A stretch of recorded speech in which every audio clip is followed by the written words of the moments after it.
दर्शकबिन नमस्कार। शिखर संवादको यो अर्को नयाँ श्रृङ्खलामा तपाईलाई हार्दिक स्वागत छ। म सुदीप अधिकारी। शिखर संवादमा म आज संवाद गर्दैछु मानव अधिकारका विषयमा। र मानव अधिकार के हो, के गर्दा मानव अधिकार हनन भएको मानिन्छ, के गर्दा मानव अधिकार उल्लङ्घन भएको मानिन्छ, यी र यावत विषयमा आजको शिखर संवादमा संवाद गर्न लाग्दैछु म नेपाल मानव अधिकार सङ्गठनका केन्द्रीय उपाध्यक्ष डाक्टर केपी सुवेदीसँग। आउनुहोस् आजका मेरा अतिथिलाई म कार्यक्रममा स्वागत गर्न चाहन्छु। डाक्टर साहब नमस्कार अनि स्वागत छ। नमस्कार, धन्यवाद। ठिकै हुनुहुन्छ? ठिकै छ। सबैभन्दा पहिला नेपाल मानव अधिकार सङ्गठनको केन्द्रीय उपाध्यक्ष जस्तो गरिमामय पदमा सर्वसम्मत निर्वाचित भएर आउनुभएको छ।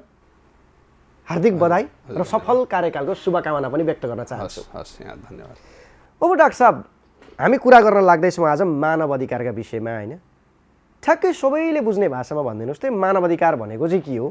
मानव अधिकारको अर्थ सबैतिर धेरै खालको आउँछ, तर यथार्थ कुरा के हो भने मान्छेले सम्मानितपूर्वक बाँच्न पाउने अधिकारलाई मानव अधिकार भनिन्छ।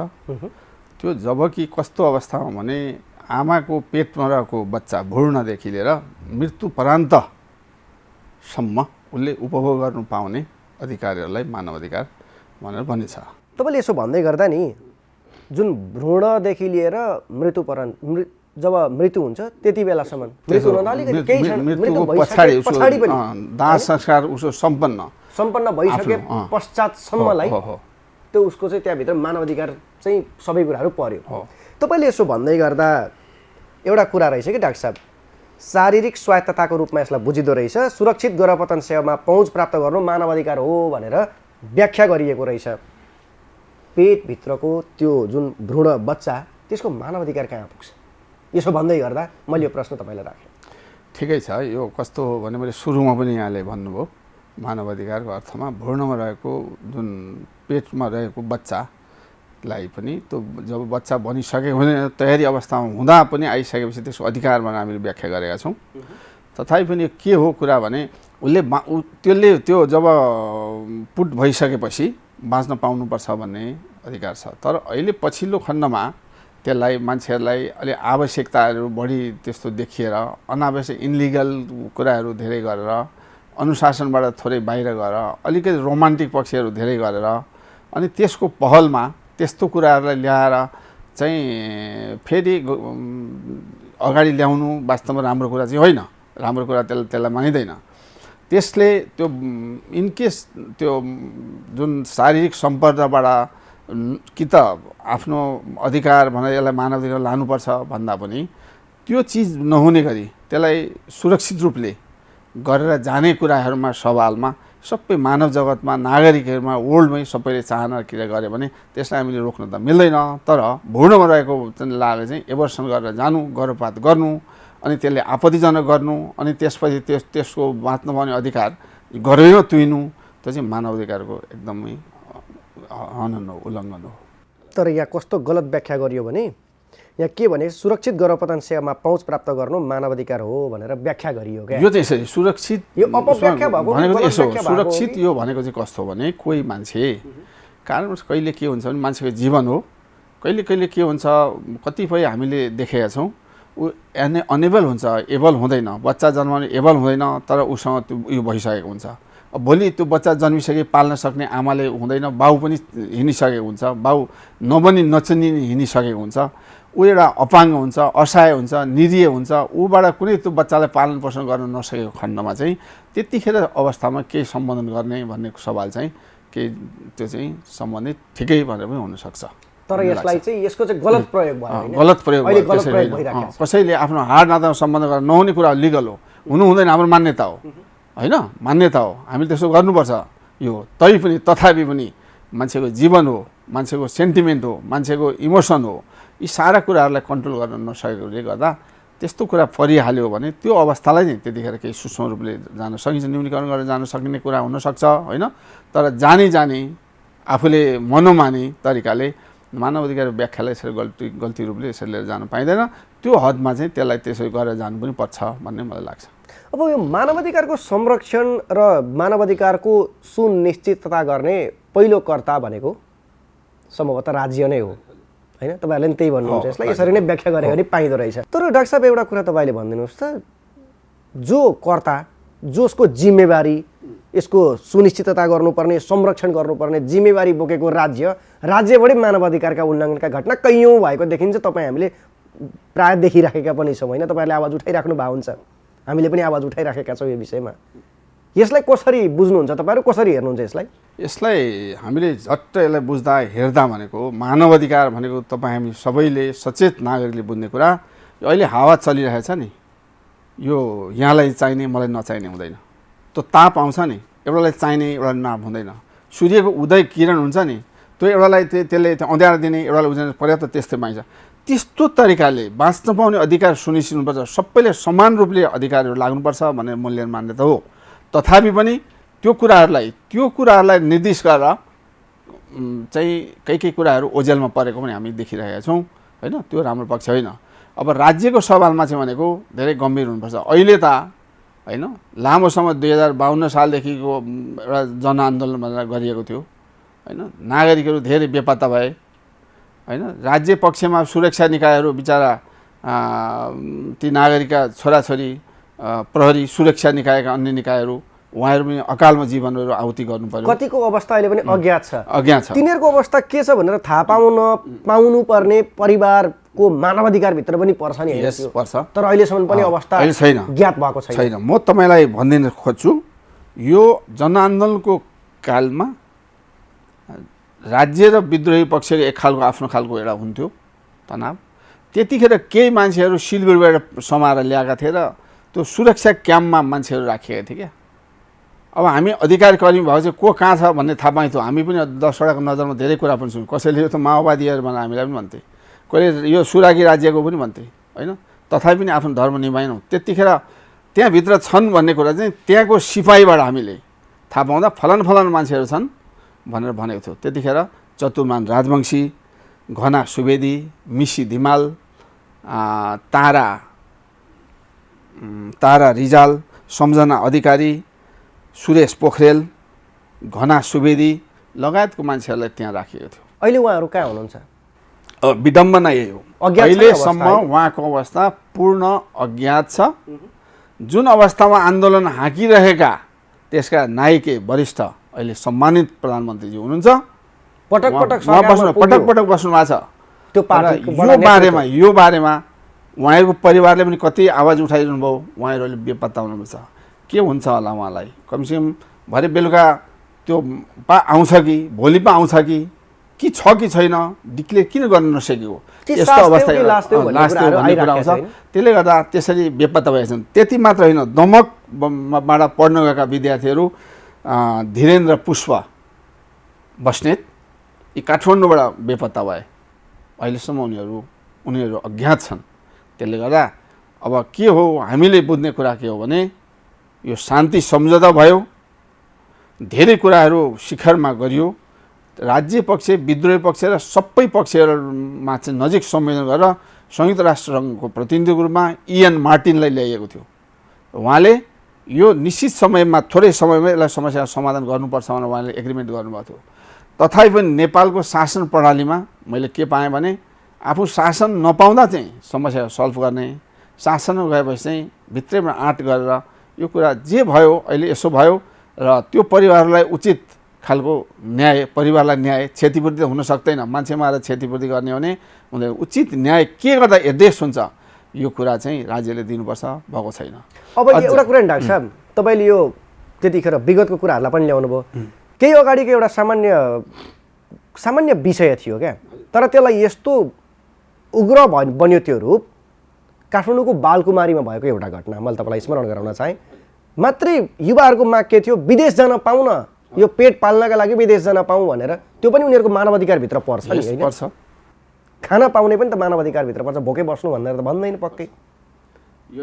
विदेश जान पाऊँ भनेर उनीहरूले चाहिँ प्रदर्शन गर्दै गर्दा, राज्यलाई झकझक्याउँदै गर्दा राज्यबाट गोली खाएर शहीद बन्नु पर्यो। शहीद त भने मन बुझाउँदा राज्यले दिएको शहीद नहो, मन बुझाउनलाई राज्यले बनाइदिएको शहीद होइन? यो अवस्था छ। अनि मैले यो प्रसङ्ग किन यहाँ जोड्न खोजेँ भने यो प्रसङ्ग ल्याइराख्नु, यो निको भइसकेको, निको हुँदै खाता बस्दै गरेको घाउलाई कोट्याइराख्नु मलाई पनि मन थिएन। तर मैले यो प्रसङ्गलाई किन यहाँ जोडेँ भने मैले अघि पनि भने मानवाधिकारको संरक्षण र सुनिश्चितता गर्ने पहिलो कर्ताको रूपमा राज्यलाई लिइन्छ। राज्यबाटै बारम्बार यस्ता घटनाहरू दोहोरिरहेको छ जुन चाहिँ मानवाधिकार उल्लङ्घनका घटनाहरू। यसमा तपाईँहरू जस्तो मानवाधिकारवादीहरूले चाहिँ कसरी लिनुहुन्छ क्या यस्ता घटनाहरूलाई? किन बारम्बार दोहोरिन्छ घटना? एकपटक हुँदा गल्ती हुन्छ, दुईपल्ट हुँदा गल्ती होला, तर पटक पटक यस्तै कुराहरू दोहोरिराख्नु भनेको त यो त एकदम राम्रो कुरा भएन।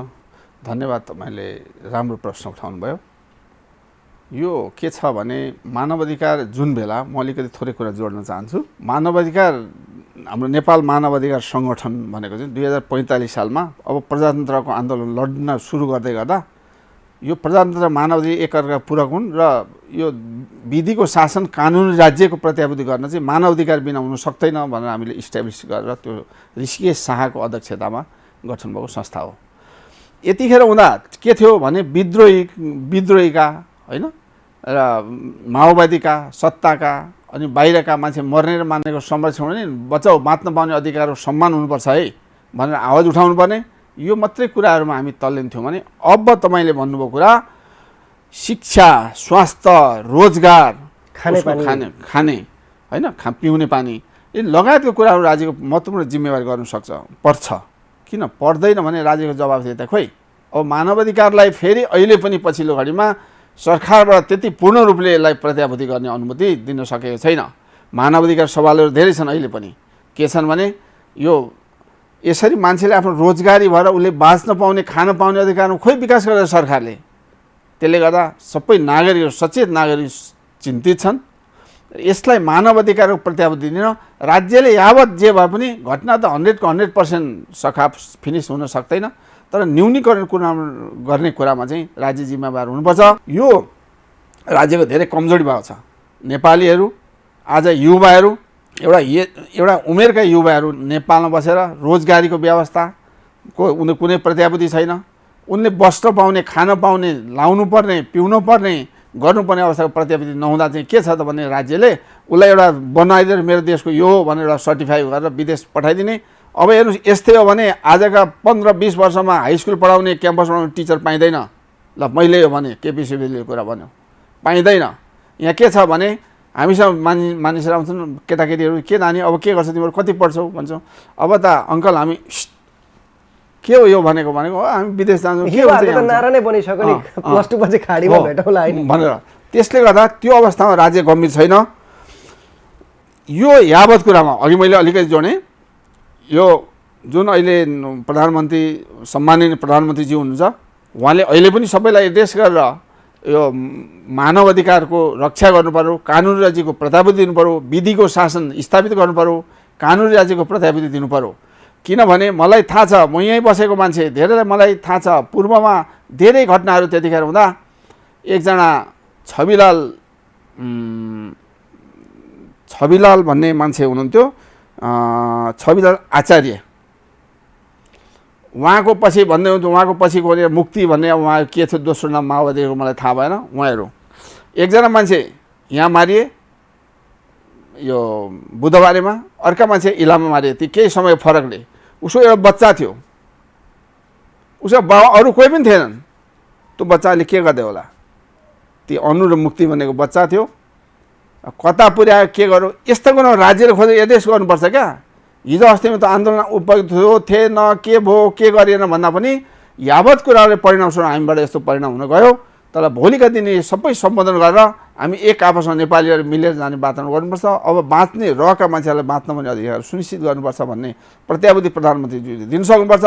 विपक्षी दलहरूले पनि अरू बेला सरकारमा जान चाहिँ यस भन्ने, अहिले पछि आउँदै नो भन्नुहुन्न। यसको लागि सदाको लागि पर्मानेन्ट सोल्युसन गर्नको लागि मानवाधिकार रक्षा र प्रत्याभूतिको अनुभूति गराउनुपर्छ। यी सारा यी हराइएका, बेपत्ता भएका, निरीह भएका, गोली खाएर बसेका, असहाय भएका, आज गर्न नसकेका यिनै बच्चाहरूले केही ल्याएर गर्छन् भन्दा बाबुमा त्यसै सडिएर मरिरहेका यस्तो अवस्थाहरूलाई चाहिँ हेरेर गर्नुपर्छ। मानवाधिकार सवालमा केही कुरा गएको छ, अपाङ्गको अधिकार भएको छ, अपाङ्ग मैत्रीहरू के भएको छ होइन, ल के कुराहरू चाहिँ भएको छ। तर भएको के हो भने मेन चाहिँ सहरमा मात्रै भएको छ। गाउँमा कुनामा कन्दरामा यी कुराहरू एड्रेस हुन सकेको छैन। मानव अधिकार प्रत्याभूति दिने भन्यो है रोजगारीको व्यवस्था गरेर बाहिर जाने कुराहरूलाई पनि केही कटौती गर, नेपालमै रोजगारीको अवसर गर, नेपाली बुद्धि विवेक क्षमतालाई चाहिँ नेपालमै प्रस्तुत गरेर मानव अधिकारमय बनाउन सक्यो भने वास्तवमा शासन गर्ने हाम्रो सम्माननीय प्रधानमन्त्रीज्यूहरू पटक पटक हुनुभएको छ, धेरैजना हुनुभएको छ, उहाँहरूले पनि नेपाली जनताले राम्रो एड्रेस गर्थे मलाई लाग्छ। तपाईँले यसो भन्दै गर्दा तपाईँले भन्नुभयो नि सहर बजारतिर भाषा भनेर, तपाईँहरूलाई पनि एउटा आरोप लाग्छ मानवाधिकारवादीहरू पनि सहर केन्द्रित भए, सहर केन्द्रित कार्यक्रम गरे, तारे होटल केन्द्रित कार्यक्रम गरे, गाउँ पसेनन् भनेर आरोप लाग्ने गर्छ। ठिकै हो, यो लाउनु स्वाभाविक हो। यो हाम्रो भनेको एउटा क्षेत्र छ, राज्यले त्यसलाई हेर्दा एकतर्फ हेरेको छ। मानव अधिकारलाई कसलाई कति चाहिँ प्रोटेक्सन गर्ने हो, कसलाई लानुपर्ने हो, कसरी लिएर जानुपर्ने राज्यबाट यो चाहिँ थोरै भागेको छ। बाहिरबाट यता मानव अधिकार भनिन्छ, हामी चाहिँ हाम्रो नेपाल मानव अधिकार सङ्गठन चाहिँ हामी आफ्नै बलबुता क्षमताले गरेर हामी आफ्नै पर्सनालिटी डेभलप गर्दै आफूले आर्जन गरेको कुराहरूबाट यो हुनेसम्म आफूले पहल गरौँ भनेर लागेको हाम्रो संस्था हो। हामी विदेशी यो डोनेसनहरू लिएर हामी तारे होटलमा के गरेर प्रस्ताव त हुँदैन। कहिले त फेरि कस्तो पनि हुँदो रहेछ भने विदेशीहरूलाई कहिले कहिले राख्ने अवस्थामा चाहिँ राम्रै केतातिर नगरे त नसुन्ने अवस्था पनि हुँदो रहेछ, त्यस्तो हुन सक्यो होला। त्यस्तो कुरालाई चाहिँ छ भने पनि त्यसलाई न्यूनीकरण जानुपर्छ। सबैको लागि सधैँको लागि मानव अधिकार र घर घरमा मानव अधिकार भन्ने प्रत्याभूति गर्न मानव अधिकार मैत्री समाज निर्माण हुनुपर्छ, मानव अधिकार मैत्री विकास हुनुपर्छ, मानव अधिकार मैत्री शिक्षा हुनुपर्छ, सबै कुरो लागू हुनुपर्छ। अब सरकारले हेर्ने कुरा के हो भने यो नगरपालिका स्वायत्त शासन भने नगरपालिका गाउँपालिका सबैले दिएको छ नि, के त त्यहाँ राज्यले भनेअनुसारको निश्चित जुन पढ्न पाउने अधिकारलाई सुनिश्चित गरेको छ। हेर्न त मानव अधिकारलाई पनि बहाल गर्नु पर्यो नि, हेर्नु पर्यो नि। त्यसो भने नि ठ्याक्कै तपाईँले भनिदिनु ल, यो नेपालमा मानव अधिकारको अहिलेको वर्तमान अवस्था नि कस्तो पाउनु भएको छ तपाईँहरूले? कस्तो हुनु पर्थ्यो, कस्तो पाउनु भएको छ, अब के हुनुपर्छ एकमुष्टमा भनिदिनुहोस् त छोटोमा। यो संविधानले ग्यारेन्टी गरेका शिक्षा स्वास्थ्य आवास रोजगारको बारेमा राज्य त्यति साह्रो अहिले पनि छैन। शिक्षाको बारेमा भन्दा जुन जसरी शिक्षालाई लिएर जानुपर्ने शिक्षा मैत्री हुनुपर्ने यो अवस्था छैन। खोइ त यसो मोनिटरिङ गरेर अधिकार कर्मीहरू लगायत यहाँको सचेत पत्रकारहरू मिडियाका साथीहरू लगायत सम्बन्धित निकायले ध्यान दिएको छैन। आफ्नो अनुकूल आफ्नै मान्छेहरूलाई बढी गर्ने छ। यहाँ त कस्तो भने पढे लेखेको कलेजबाट रिटायर भएको मान्छेहरू छ, त्यो कलेजको सञ्चालक समितिको व्यवस्थापन समितिको अध्यक्ष भएर जानुपर्नेमा राजनीतिक दलको को 4 ठाउँ उहाँ भइसक्यो, एक ठाउँ फुस्यो भने उसलाई लगाएर राख्ने चलन छ। यो हुन्न, यसरी हुन्न। जबसम्म शिक्षालाई शिक्षामा पूर्ण भएको मान्छेलाई त्यहाँ दिँदैन त्यसको व्यवस्थापन भने हुन सक्दैन। त्यसले गर्दा यो एक कुण्ठा राजनीतिक दलहरूको कुण्ठा यो छ, योबाट चाहिँ निरुत्साही हुनुपर्छ एक नम्बर। दोस्रो नम्बर स्वास्थ्यमा आमूल परिवर्तन भएको छ, आधारभूत शिक्षाको आधारमा गरेको छ। यहाँ के छ भने स्वास्थ्यमा सबै चिकित्सा विधालाई समान रूपले लिएर जान पाउनुपर्छ भनेर नेपालको संविधानमा उल्लेख गरिएको छ। तर के छैन भने आज स्वास्थ्य ऐनमा उल्लेख भएको छ भने हस्पिटल खोल्दा 300 को बेडको पर्याप्त बेडसहितको हस्पिटल हुनुपर्छ भनेछ। तर के बुझेछ त्यहाँ भने त्यहाँ चाहिँ एलोपेथिक चिकित्सामा आबद्ध भएका मात्रै स्वास्थ्य ऐन अन्तर्गत त्यहाँ भएको छन्। त्यहाँभित्र धेरै छन्, आयुर्वेदिक, होमियोपेथिक, युनानी, नेचुरोपेथी, हकिमी, योगा, अकुपङ्क्चर आदि पनि यी सबैलाई एड्रेस गर्न सकेको छैन। त्यसले गर्दा राज्यले राज्यको स्वास्थ्य क्षेत्रमा बस्नेहरूको पनि मानवाधिकार प्रत्याभूति उहाँले हुन सकेको छैन। यी सारा कुरा एड्रेस गर्नुपर्छ। मैले भनेको कुरा के हो भने अहिले भारतलाई नै हेरेर चल्ने हो भने आयुष मन्त्रालय भनेर भारतमा गठन भएको छ। त्यो आयुर्वेदिक, होमियोपेथिक, युनानी, होइन, नेचुरोपेथिक लगायत एउटा टिम एउटा छ भने एउटा एलोपेथिक छ।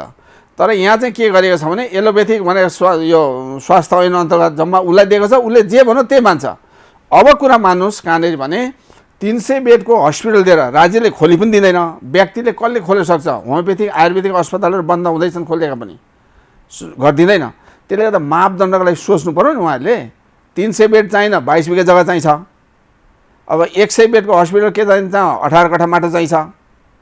अब त्यसमा पढ्ने मान्छे पनि चाहियो होला, अनि सबै चिकित्सा हुन्छ त। त्यसले गर्दा यो चिकित्सा स्वास्थ्य ऐनमा चाहिँ के निर्दिष्ट छैन भने केवल एलोपेथिक चिकित्साबाट गएका उहाँहरूलाई र त्यो अनुसार मात्रै एउटा बनाएको ऐन हो। त्यसले गर्दा त्यस्ता ऐनमा सबै चिकित्सा विधालाई चाहिँ मिलाउने गरी सबैको हक इज्जत सम्मानको लागि अगाडि बढ्नको लागि संरक्षण गर्ने हो, सम्वर्धन गर्ने हो, अगाडि बढाउने हो भने त्यस्तो गरेर अगाडि लिएर जानुपर्छ। अन्यथा यसले राम्रो परिणाम दिन्छ, स्वास्थ्यमा राम्रो कुरा दिइरहेको छैन। त्यसले गर्दा म के भन्छु भने स्वास्थ्यमा धेरै हेर्नुपर्छ राज्यले, मानव अधिकार राम्रोसँग हेरेको छैन। अर्को कुरा टाइम यहाँको छोटो पनि हुँदैछ होला, नगरपालिकामा मानव अधिकार मैत्री निर्माण भएको छ कि छैन? कसलाई मुन लाग्यो त्यसै दिने, कसैलाई नगर्ने, आफ्नो पार्टीको मान्छेलाई सुइँ बोलाउने, विपक्षलाई ल्याउने बोलाउने, त्यहाँभित्र अरू सचेत नागरिक छैनन् यो देशमा। कुनै नगरपालिका निर्माण भयो कहीँ त्यो भौतिक संरचनालाई त्यस्तो विनाश गरेर कहीँ बनाइदिएको हुन्छ, जबकि त्यो हाम्रो संरक्षण संवर्धनको लागि मानव अधिकार मैत्री नभएको पनि हुनसक्छ। त्यसको बारेमा पनि एड्रेस गरेर मनन गरेर त्यहाँको चाहिँ प्रमुखहरूले नगरपालिका गाउँपालिका चलाउने होइन, उहाँहरूले पनि सोधेर मानव अधिकार मैत्री निकास गर्नको लागि पर्फेक्ट मान्छेहरू राखेर मानव अधिकार मैत्री निर्माण गरेर लिएर जान सकेर राइट प्लेस भइराखेको छैन भन्ने तपाईँको कुरा। अब मेरो अन्तिम प्रश्न नि डाक्टर साहब, मानव अधिकारको हिमायती भनेर चाहिँ हिमायती भनेर अमेरिकालाई भन्ने पनि गरिन्छ होइन? अब ट्रम्प र बाइडेन चुनावी मैदानमा होमिने करिब करिब निश्चित नै छ राष्ट्रपतीय चुनावमा।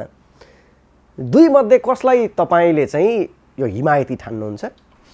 धन्यवाद मित्र, यो राम्रो तपाईँले क्वेसन गर्नुभयो।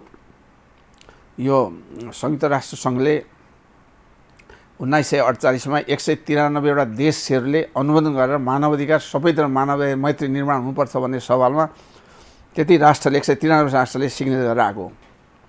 तथापि पनि अहिले के भएको छैन, यहाँले जुन क्वेसन हो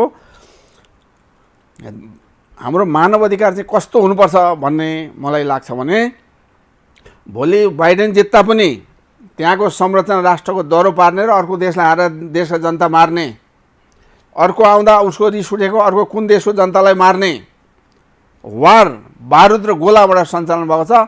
हामी चाहिँ यस्तो होइन, हामी चाहिँ यस्तो होइन, यो भन्दा पनि मानवीय खालको मानव अधिकार, मार्ने होइन बचाउने संरक्षण गर्ने चाहिन्छ भन्ने मेरो मान्यता छ। यो उहाँहरू दुईटैजना होइन, मानव अधिकार मैत्री जो लिएर जान सक्नुहुन्छ, आफू विकास देशलाई भयो, देश बलियो पार्न सक्यो भने अर्को नजिकको छिमेकीलाई हान्ने, आफू नजिक दह्रो हुन सक्यो भने अर्कालाई मार्ने, यो मानव अधिकार होइन। त्यसले गर्दा अमेरिकाले पनि यो कुरा बुझेको छैन, त्यसले गर्दा उसले आफ्नो शक्ति दुरुपयोग गरिरहेछ। त्यसले मानव अधिकार मैत्री हुनको लागि चाहिँ यो एकले अर्कालाई मार्ने निषेध गरेर सबैको यो संसारको लागि मानव अधिकारमय खालको मानव अधिकार मैत्री खालको सामाजिक एउटा सञ्जाल निर्माण हुनुपर्छ। त्यो चाहिँ हामीले चाहेको मानव अधिकार हो, तपाईँ हामी सबैको रक्षाको लागि हो, त्यो मानवीय शासन हो, विधिको शासन हो, कानुन राज्य हो, त्यो भन्ने मलाई लाग्छ। र उहाँहरू दुईवटा जसले जिते पनि भनेको भोलि के हो भने कि छिमेकी कुन देशलाई पड्काउने हो, कुन देशलाई हान्ने हो, कुनलाई सक्ने हो, कुन देशलाई आहुति गर्ने हो, यो कुरामा निर्देश हुनु चाहिँ यो हुन सक्दैन। र अरू राष्ट्रहरूले पनि कमसेकम यस्तो भनुन्, कमसेकम एउटा यो देश यो संसारमा एउटा घर हो, यो घरमा सबै यो सामञ्जस्यता सबै मिलाएर एक ठाउँ एउटा घर परिवारले आफ्नो देश भनेको एउटा अनुशासन गर्ने एउटा क्षेत्र हो, त्यसलाई लिएर मान्छे मारेर पाउने अधिकार चाहिँ मानव अधिकार हुन सक्दैन। त्यसले गर्दा दुईटै मानिसहरू जो उठिसके पनि यो मानव अधिकार मान्न सकिँदैन। यो दुनियाँमा सुन्ने मानव अधिकार कर्मीले पनि बुझे हुन्छ। यो कुराको लागि तपाईँ हामी सबैले आवाज पनि हुनुपर्छ। मानव अधिकार मैत्री बनाउनको लागि यो मानवीय कानुन मानवीय स्वभाव चाहिँ आउनुपर्छ। त्यस्तो भयो भने चाहिँ मानवीय स्वभाव नै परिवर्तन गरेर मानवीय स्वभाव आफैले ल्याउनुपर्छ। हस् डाक्टर साहब, व्यस्त समय उपलब्ध गराइदिनु भयो, समय र संवादका लागि आभार व्यक्त गर्छु। हस्, यहाँलाई पनि धन्यवाद, यो अवसर दिनुभयो। मानव अधिकार सङ्गठनको उपाध्यक्ष हैसियतले यहाँहरूसँग बोल्ने अवसर दिनुभयो। फेरि समयहरू गरौँला। धेरै समस्याहरू अझै पनि धेरै समस्या छन्। शरणार्थीहरू समस्याहरू अब जिम्दैछ। शरणार्थी भएको झापै जिल्ला धेरै हो होइन, त्यहाँको पनि शरणार्थी प्रत्याभूतिमा रुल भइरहेछ। डुप्लिकेट शरणार्थी भएर मान्छेहरू लगिरहेका छन्, तिनलाई कानुनअनुसार कारबाही भइरहेको छैन। यावत धेरै विस्तृत छन् मानव अधिकार सवालमा गर्ने कुरा। यहाँलाई धेरै धेरै धन्यवाद, यहाँहरूको युनिटलाई, हिमशिखर टेलिभिजनलाई, यहाँलाई हस् मेरो पनि धन्यवाद। आदरणीय दर्शक तथा श्रोता, हस् त शिखर संवादको यो श्रृङ्खला आजलाई यति नै। अर्को श्रृङ्खलामा तपाईँ हाम्रो पुनः भेटघाट हुनेछ फरक अतिथि र फरक विषयवस्तुका साथमा। तबसम्मका लागि सम्पूर्ण युनिट सहित म सुदीप अधिकारी पनि बिदा माग्छु। नमस्ते।